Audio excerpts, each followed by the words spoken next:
Line, brought to you by Scrum Pro, which is one of the most exciting additions to the digital rugby landscape we've seen in South Africa in some time. I'm Dan Nicholl, a cold but proud host. It is a bitter day here in Johannesburg, but it's certainly not down in Durban, although as it's dropped below 35 degrees Celsius, our guest still has a jacket on of sorts. I don't like it when it gets a little chilly down in Durban. Our guest today is here for a very special reason. Scrum Pro is a platform that allows young, up-and-coming and even slightly older rugby players to establish a digital rugby CV, to put out your credentials, to tell people who you are and what you've done, include some video footage, include some references, and allow the rugby world to find you and you to find the rugby world. It's a simple but innovative platform, and already it's got a lot of excitement amongst the rugby community here in South Africa. So today I get the chance to speak to somebody who, when I was a small kid, I had a poster of him up on my bedroom wall, a Shark star, a Springbok star,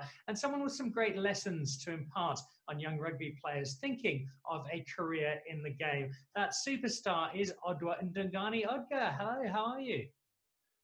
Hey, Dan. I love that intro, but I don't believe it at all. But all good, brother. How are you? I'm a lot colder than you. You look warm and happy down in Durban. Yeah, well, Durban is always it's known for its good weather, and even in winter, we don't know what you guys feel like. I must say, though, it has dropped a little bit, but nowhere close to what you guys and some people in Cape Town are experiencing. It's just one of the challenges we face at the moment. The prevailing one is this time of corona, this time of lockdown. And what that time has given so many people is an opportunity to reflect, to look back, to consider, and to decide where their futures might take them. And for a lot of young rugby players, when they haven't had the chance to be out on the field and practicing their skills and playing the game we all love so much, they'll have been watching old games, probably watching games you were involved in, but also thinking about what they'd like to do in the rugby world. And Scrum Pro is a terrific platform to help them to take the next step in that rugby journey. And so I'd like to have a look at your rugby journey and see what we can possibly learn from that in terms of helping the next generation of Odwa Ndunganes to make their breakthrough. How did your breakthrough happen? Where did you go from just a young kid who loved playing rugby to somebody who started featuring and started thinking, you know what, maybe this could be my career? Well, I think with most guys that ended up playing rugby, the introduction came to me quite early from watching my dad play. Going in the Eastern Cape, I guess you always have the choice of playing soccer and rugby. And when we were young, we did play soccer quite a bit, all my brothers and I. And we were quite a sporty family. And, with the dad playing rugby, we always used to take along to watch him in his games. And I guess you could say the love started then. And only started playing rugby at 14 when the family relocated from Umtata to East London, went to Hudson Park, started playing rugby, and you were having the choice of rugby or soccer. And for us, I think the choice was kind of like pushed towards rugby because the dad played rugby and he possibly wanted us to follow in his footsteps. And we've been playing ever since, just grew from there. And be glad that we managed to have the long careers that we had, playing for two of the biggest provinces in South Africa and also worldwide, and for also playing as long as we have. So something that we are very fortunate and understand that it's a huge blessing, and we are very grateful for that. Looking back on the career with immense pride, as I assure you do, will probably be very different to how you would have looked forward to your career when you were a 14, 15-year-old just loving the game. If someone had told you then what you would go on to do, I doubt you would have believed them, because both you and your brother had such extraordinary careers. There are lots of very young, talented players. What do you think made the difference for you, beyond simply the speed and the natural talent, in terms of making the breakthrough, catching the eye of the professional community, and taking that first step into professional rugby?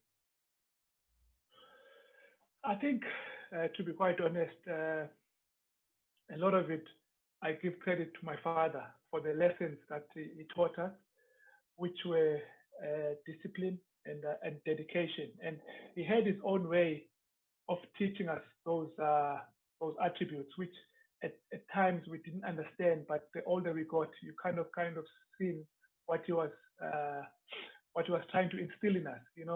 Give you an example when you're a youngster and your dad wakes you up at 4 in the morning and you said, let's go work on the field. You don't understand what is teaching you in those times, but it's actually teaching you that, what everything you have to work hard for. You need to sacrifice. It's easy to sleep, but you have to wake up and go do the hard yards. So I guess for me, that is the one thing that I can tell the youngsters that will get to see this video, that you mentioned something that most of the players have the talent, but what sets them apart is that discipline and that drive that you have to do the things that some other sports people don't do. So, like for example, when I was still a youngster and playing under 21, under 19, you would play a game, and afterwards you would go have a party with your mates. And for me, I knew that it's important not to go overboard when I'm enjoying when I'm enjoying myself. But what's important, I need to invest in myself and invest in the growth of my career. So I used to, after every single game, I would go out, but I would cut it short. But I would make sure that the next day I would go train again. And it's something that actually helped me, because by the time I come back on Monday, I'm a few steps ahead of the rest of the group because I've had that preparation. So those are the small things that I believe helped me to get to the top, because I think every youngster has an ambition to go as far as they can in their sporting careers, but it's not an easy road. You have to invest the time and be dedicated and work hard to get what you want. And for me, I needed to work hard to get to the top. You've made it through the early stages. You got the chance to move into the professional space. What was it like the first time in that dressing room before a big game? Here's this young kid, probably still a little unsure of yourself, probably a little dazzled by everything around you, superstars who you would have looked up to in the same dressing room as you. What was that experience like for you? How did you cope with it? Well, it's one of those experiences, I guess, that you always dream about, that you always visualize when you are, I mentioned, like, you make sacrifices, you wake up early hours of the morning and you go run, and you have these images in your head of exactly what you are talking about to go on this stage and play against idols that you would have had along the way. And it happened exactly like that for me. I remember my first senior professional game was for Border against Western Province. And when I looked at the team sheet of that Western Province team, and here I think I was 2021, and they had all their Springboks in that team. Cornelius Fischer was the captain, and their backline was full of Springboks from I think it was Neil de Kock, Bram van Straten, David Berry, Brayton Paulsa, Percy Montgomery, and I was up against Pierre Rousseau. So now that time had come, and I can still remember when I got the call from my coach at Border. His name was Kobus van der Merwe. I think my nerves were shot that whole week, because here I was thinking I'm going to be in the stands watching the game, like watching my idols play, and then the next thing I hear, no, I'll actually be involved in this game. So you do have those doubts. Are you actually ready? Is it time? Are you going to mess up? Are you? And for me, I think it's quite normal to have that, because you are not experienced enough to understand how to manage those emotions and how to control the energy. And you find yourself, you waste so much energy in the whole week build up. your mind is so focused on Saturday. You're not actually living in the moment. The build up. You actually miss that whole week's build up because you're so focused on the weekend. And come the day, you are nervous wreck in the changing room, and you've got all of these other experienced guys around you trying their best to try and keep you calm, keep you focused. And for me, the biggest thing is the preparation that you have building up to the game. You gotta have a good week of preparation because that's where you get your confidence from to actually go out on the weekend and perform. And you're excited, you're nervous, and it's one of those, I think, memories that will live with you for the longest time, and it lives with you throughout your career. Uh, and but you have all of that nervous energy. You go onto the game, and and by the time, I think all of that nervous energy goes away when you first touch the ball or you make your first tackle, and then you just try and enjoy the occasion because it is a big occasion for a youngster, even though it's another game for most of the established players. But for a youngster coming in, it's a massive occasion and it's important to enjoy it. But I'll tell you that I don't think I enjoyed it much because I was so nervous throughout the game, and especially looking at who you're up against and trying to make your mark and have a good game. But all in all, you look back and you enjoy. You enjoy that that moment that you had, and the more games you play, you learn then to control that nervous energy. It's a star-studded lineup you started your career against. I know a lot of those guys have gone on to become good friends of yours in the rugby community, and that's such a wonderful aspect of this game, the friendships that it creates. In terms of your early days playing, were there particular friendships? Were there older players, possibly coaches, who played a guardian role for you, who were the big brother within the team, who helped you get through those difficult early stages?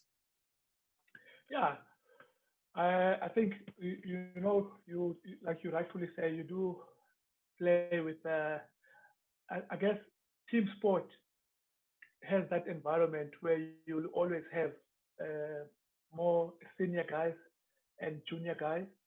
And in most team environments that I have played in, I must say that I've been fortunate to be exposed to players that have actually take you under your wing and guide you and teach you the culture of that team and teach you the to make sure that you always maintain the standards that each and every team have set for themselves. And like I mentioned, Cobus van der Merwe started my career, gave me that opportunity when I thought I wasn't ready. He obviously saw something in me and believed in me, and that for me was a big bonus because I was quite young, and being a youngster, I didn't think that I was ready for the step up. But he's the one that was like a mentor throughout my career. And I've since I after border, I've since moved on and played 1 year for the Bulls, and I got to the Sharks. And you get to the Sharks and you see you in the same changing room as some of the biggest names in South African rugby. When I got in, you had your guys like AJ Fenter, John Smith. So those are household names, and they make you feel welcome. And I learned a lot from that because the older I got as well, I had good role models, and it allowed me to pass on those lessons that I had onto the guys that were coming through. Those lessons helped shape the player you became. And we could sit here happily for hours watching highlight reels of your career because it was both long and successful. But the lessons we tend to learn, not just in sport, but life in general, come for when we don't do so well, when we make mistakes, when we fall and have to pick ourselves back up. As you look through your rugby time, on and off the field, the hurdles you had to face, the challenges you had to overcome, what were the biggest ones and what was the secret to getting back on your feet? Uh, I guess, I always say to friends and some youngsters that I have a chat to, life and rugby, there's a lot of similarities. And rugby being so competitive, you'll face a lot of challenges, and you'll find yourself in a space where you low on confidence, you doubt your abilities, and that's brought about because of the competitive nature of the game that you're in. And in that competitive nature, there's also the outside factors that play a role, and that could be the spectators, that's the media, and that's the expectation from your team, and that's the expectation that you also have on your own performance. And say, if I were to answer your question, I I remember in 2005 when I first joined the Sharks, I went through a stage where I lost my confidence completely as a player, and my performance was way below par. And coming into a big franchise like the Sharks, you want to come in and hit the ground running, and you have all of these dreams and expectations and ambitions that you want to achieve. But when things don't go according to plan, you find yourself backpedaling and not knowing what to do. And that's where I found myself. And everywhere I looked, you open the newspapers, you see all of this negative talk about you. You walk past the spectators, being a new guy, they don't know who you are and they don't know if you are good enough. And you can kind of sense the doubt in them, which makes it even worse. But for me, the most important thing that got me through that whole difficult time was the support structure that I had at home, because I would then pick up the phone. I was 23 years, which is still quite relatively young. I would phone my dad and say to him, you know what, I don't know if I belong here. I don't think I'm good enough to play at this level, but I'm grateful for the support structure that kept me believing that, I can still achieve. And I guess also it took me back to those earlier days in my career when I had to work and be disciplined, and because I knew what I wanted to achieve. So I had to go back to my younger self and say, you know what, I'm going through this tough patch, but uh, I need to work hard at at my core skills.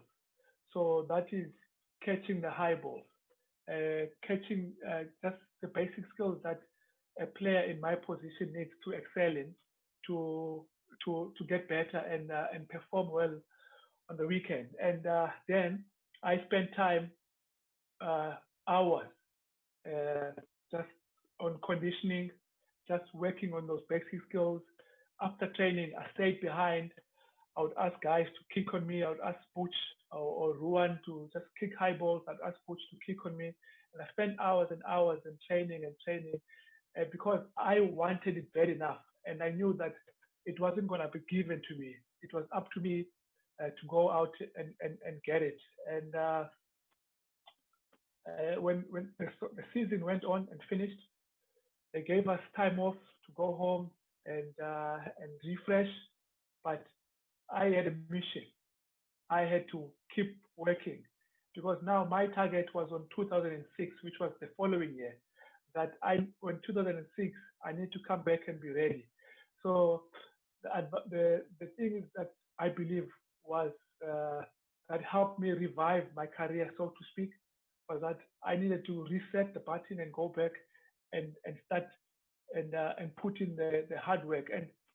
And I think for me that was just a reminder that which which was something that helped me throughout my career is that you need to work hard. And even if you at that level, you don't stop working. You work even harder because it's the hard work that you put in that you rely on that gets you through those tough moments. So that for me, I guess, was a catalyst in kickstarting my career, and it's what helped me play for as long as I did. And nowadays, you listen and you read biographies of sporting legends, and they talk about I know I think it's Sir Alex Ferguson's book where he talks about Cristiano Ronaldo's dedication and hard work. After training, the guy would still sit for another 30 minutes, and he had to come and call him off the training ground and say, Cristiano, now stop. And I guess now people will be like, this guy is lucky or this guy is talented, but they don't. It's those times when no one sees what he's putting in that has helped him to be consistent and to have the long career that is had. And if I can just share a statement that one of our coaches used to say, John Plumtree, that nothing is given in life. There's no fairy tales in life. Everything that you want, you need to go out and get it yourself. And for me, that was what I needed to understand, that I need to go out and get it myself if I wanted it bad enough. I think it applies to every aspect of life, but very clearly in rugby especially so. And a great example in Odwa Ndungane of somebody who has worked so hard. You mentioned your father as a great friend, a great inspiration, a great mentor. The other space where young players so often need guidance and need help is in the agents space, both in terms of the deals that come up, but also guiding a player and counseling them. We know of a lot of players who had great relationships with agents, but we also know players who haven't had quite such good relationships with agents. As a young player coming through, what are you looking out for? What are the red flags when it comes to joining someone? And what would be your key advice in that space? And Dan, I'll be honest, as a young player, in fact, most players, you do need an agent to to handle your affairs. But like you mentioned, there are some good agents and there are some bad agents who are just out for the money. But you would hope most youngsters would find a good agent who will guide them and share and be like a father figure to that youngster, because most of them are away from home, where they are in this environment where they have these goals and expectations of themselves. So for me, it's important to have an agent that can uh, speak to you and tell you, you know what, because I think because of how this rugby industry is these days, players come through quite an early age, 19-year-old, 21, 22-year-old, and there's an expectation that most players that they also should be playing at the top level, but everyone's career plays out at different stages, and agents should be there to keep that youngster motivated, to keep that youngster focused on building and being patient and waiting for his opportunity. And agents are important to make sure that they negotiate a good because where I believe is that the agent's role is huge, is massive in terms of the mentorship, and that's where because that's where my brother and I felt is lacking in most agents, is that mentorship role, where I mentioned earlier is where they see you as a number. So if I sign you, then you become a number. There's no actual relationship between the player and the agent. The only time the player speaks to the agent is when it's time for his contract renewal, or is when he needs a sponsorship deal or whatever. But it should be like a father figure or a friend or a mentor, where the guy, when he's going through a tough time with his girlfriend, or he's going through a tough time with his game, that he can be able to consult and speak to that agent, and that agent could give him sound advice. And you need that as a youngster, you need that as a player, to have that big brother to call on, to have that experience, because sometimes you will have family that haven't been exposed in a rugby environment, and the guidance that they might have might not be fitting, or might not be similar or might not be related to what the youngster needs at the time. So agents are the ones that have been in that environment that can give those sound advice to the youngsters. You've been very, very generous with your time, Odwa. Just before we do bid you goodbye, though, from Scrum Pro, one final question for you. You are no longer just Odwa Ndungane, former Springbok. You are also Odwa Ndungane, successful business person.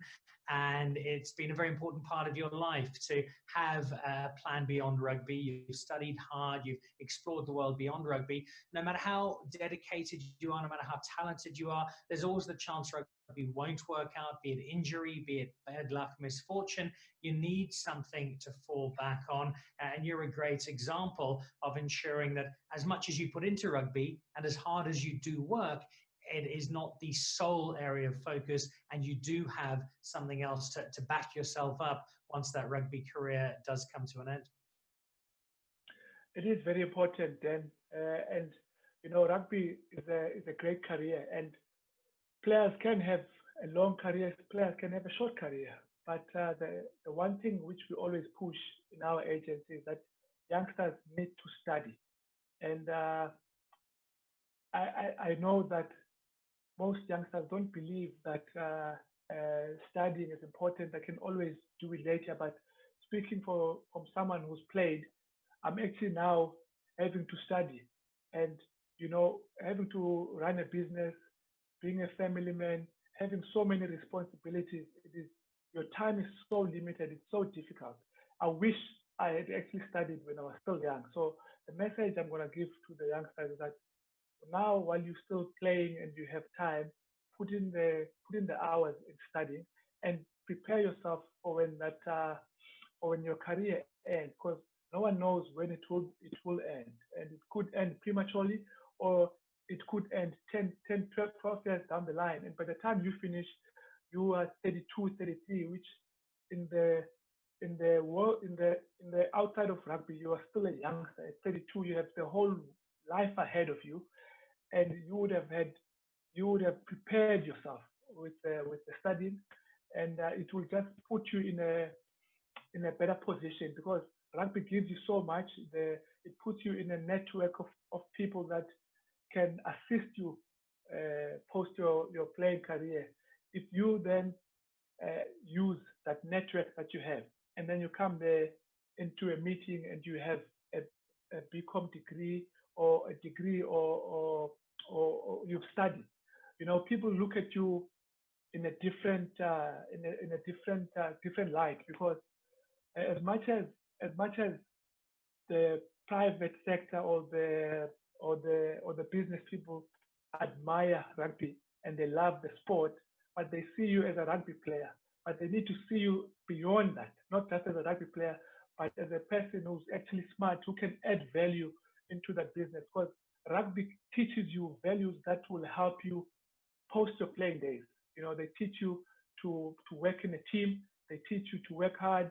They teach you to understand that, to work with people who have different strengths and weaknesses, and understand how to make that function. So those lessons that you have from being in a rugby environment, which is very competitive, those actually help you post your playing days. And if you have education to back it up, you're in a much better position. So for me, education is important, and just thinking and starting to think outside that, outside rugby, that there is life after rugby, and it's important to prepare for when it's coming, because I'll tell you, it's so easy to get caught up in that bubble, which is that rugby space that you're in, which is wonderful. It's got all the great perks. It's got all the wonderful things that the game gives you. But it's important to always be mindful of the fact that at some stage it will end, and you need to prepare for what's coming. Indeed, it is. Also extends to the thought process of at a young age, ensuring that money is set aside, and it's not simply about buying fast cars and living it up, but preparing for a future that could change on any day, really. Yeah, definitely. And a lot of it for me, the agents and the mentors that we spoke about, those are the guys that should be guiding those youngsters, because then we were all young ones. We were all 20, 21. And when you're 20, 21 and you're earning big money and you got no responsibilities, it's easy to actually have wasteful expenditure because you're a youngster, you've got all of this money, but you don't know what to do with it. So for me, the agents are important in guiding that youngster and not actually spending money on unnecessary stuff, on things that won't add value to your life. So it's important to to to focus on self development, which comes down to education and just open your mind to the whole world that's out there. And for me, I say once again, mentorship is important from those agents to guide a youngster and help him throughout his career because when the career ends, the guy should not have a big drop, but he can actually have a small bump and still continue enjoying life afterwards. And I think that is a fantastic piece of wisdom on which to wrap up this very first episode of the Gain Line with Scrum Pro. It is so crucial, as Odwa has made clear throughout the duration of our chat, to have that support network, the combination of the friends, of the family, of the agents, of the advice from older people who've been there before, people who can give you some guidance and direction. And to that end, Scrum Pro offers another part of that puzzle, the chance to go online, to create that digital CV, to let the world know who you are as a rugby player and to find out what is out in that rugby world for you. And we look forward to you as young rugby players being part of the Scrum Pro environment and using it to take a big step forward in your rugby career. Odwa, thank you, not just for delighting us for so many years with the rugby, with the exceptions of when you played against Western Province or the Stormers, my team, when it was really never much fun having you as part of the opposition. But thank you particularly for today. Generous with your time, generous with your experience, and generous with so much sage advice built up of many years of playing rugby. And I know you've given a lot of young rugby players and a lot of aspirant Odwa Ndunganes some very important pointers for the right direction for their careers.